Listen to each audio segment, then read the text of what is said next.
Hi, this is John Rolf Masbate, and for today's video I am going to discuss the Lesson 11, Demography and Migration, and Outlook for the 21st century. So what is demography and migration?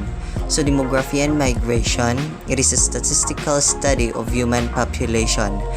Demography examines the size, structures, and movements of populations over space and time. It uses method from history, economics, anthropology, sociology, and other fields. While migration is some people move in search of work or economic opportunities to join family or to study. Others move to escape conflict, persecution, terrorism, or human rights violation. Talking about economic, this is one of the reasons why there are some countries that are experiencing growth in population, namely Europe, North America, and East Asia. They are being called as rich countries because of many work opportunities that are being offered to people that belong to low-income countries. International migration and international mobility are one of the ways addressing the growing demographic and persisting economic disparities. People will continue to move from youthful to aging societies and from poorer peripheries to richer urban agglomeration. The current geography of migration will, however, change. International migration and geographic mobility within countries are the most efficient ways of lifting people out of poverty or increasing their income by giving them better access to formal and informal labor markets. However, migrants are also at risk of being exploited by employees, agents, and traffickers, or experiencing structural discrimination through labor laws, employment practices, and social security system. International migration is often considered as the best way of lifting people out from poverty from their native country. These people were often called OFWs. However, some migrants are very unfortunate with their landed jobs. Many of them are exploited or so-called victims of traffickers. Most of them are lack of security and are being discriminated by other agencies. In rapid changing demographic and macroeconomic environment, it is important for policymakers to first revisit population projections and question the demographic assumptions on which existing economic welfare and migration policies are based. Second, adopt key policy areas to be fundamental changes in global and regional population trends. And third, explore the potential of migration in bridging the gap between youthful and aging societies in promoting development. For policymakers, they must seek or evaluate the welfare of migrants, most especially in every designated country. Adapting to global economic trends is a way to change.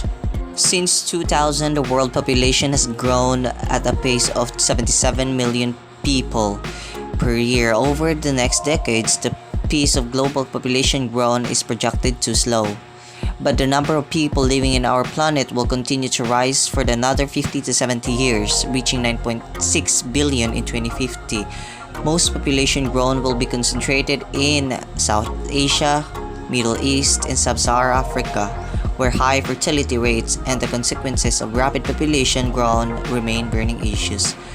Population growth is a global problem. A study shows that each year of the growth of population increases to 1.1%. Some countries are making way through by declining population sizes. Let us cite an example of declining population sizes. It is by implementing one or two child policy. Thus, some countries are against with this kind of policy, yet countries like China find it effective. The shrinking number of children per family is the main driver of reduced global population growth. At first, this will remain smaller cohorts of preschool and school children. In Japan and Russia, the domestic labor force is already contracting. Europe will experience the same in the next 10 years, and China will see that its labor force declining after 2020 to see it in figure 2. So in Latin America, the labor force potential will start declining after the year 2045. Meanwhile, working age populations will continue to grow in South Asia, the Middle East, and Africa. What does this mean for international migration and mobility over the next decades? Conventional wisdom has it that People will continue moving from youthful to aging societies as well as from today's poorer or today's richer economies.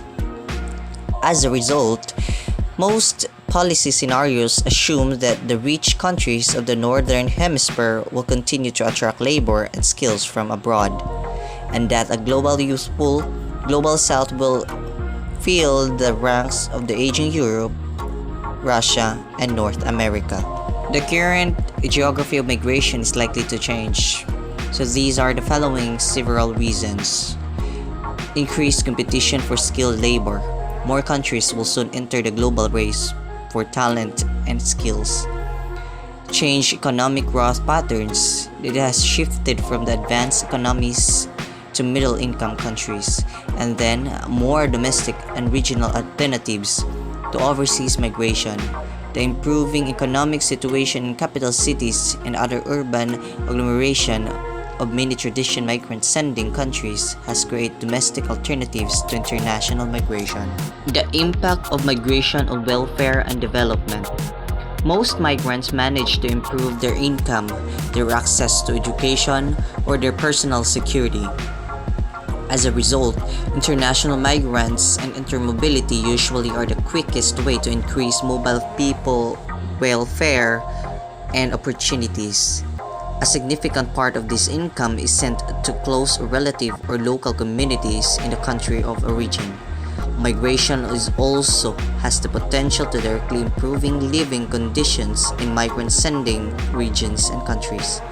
In 2012, the amounted remittance in developing countries are more than 400 billion US dollars transfers as overseas development assistance or ODA. Migration and mobility significantly contribute to poverty reduction as well as increased access to education, health services, and food security. The possible downside of migration and mobility. There are instances that migrants are at risk of being exploited individually or discriminated against structurally.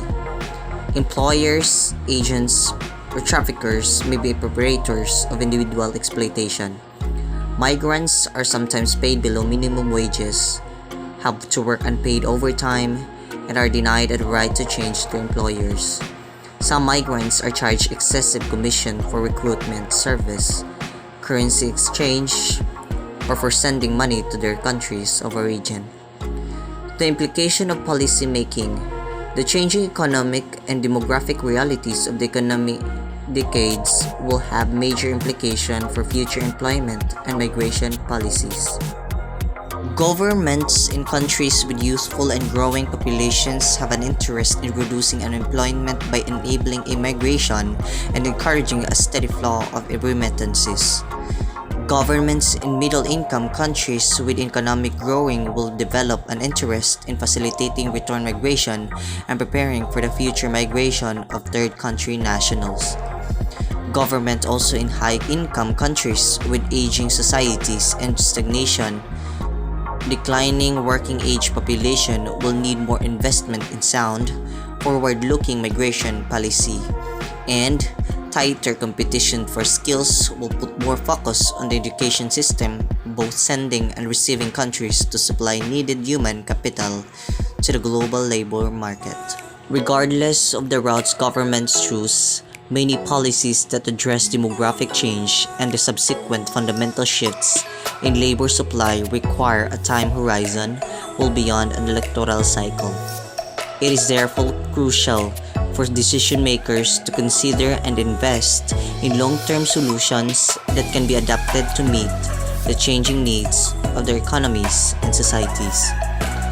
Well, I hope you learned while enjoying the video. Thank you for listening. See you next time.